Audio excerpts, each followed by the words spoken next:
आणि यानंतर एक महत्त्वाची बातमी समोर येते। तृणमूल काँग्रेस आणि ठाकरे सेना या पक्षामधील बंडखोर खासदारांच्या पक्षांतर प्रकरणाबाबत लोकसभा अध्यक्ष ओम बिर्ला महत्त्वाचा निर्णय घेण्याची शक्यता आहे।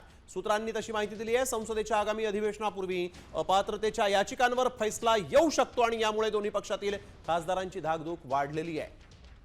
गणेश कवडे आमचे प्रतिनिधी आपल्या सोबत फोन लाईन वरून जोडले गेलेत। गणेश, काय दिसची माहिती? उद्या मोठा निर्णय होऊ शकतो।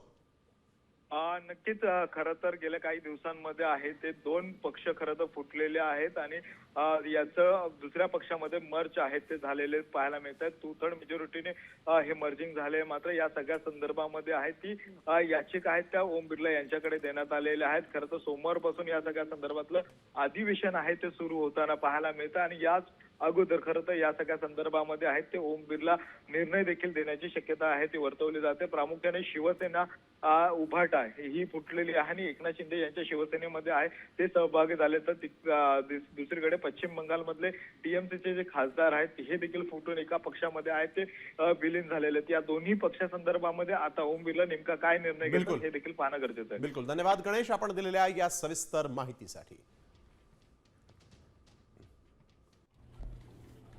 साम टीव्ही मी नेहमी पाहतो, त्यावर दाखवलेल्या बातम्या रिलेट करतात।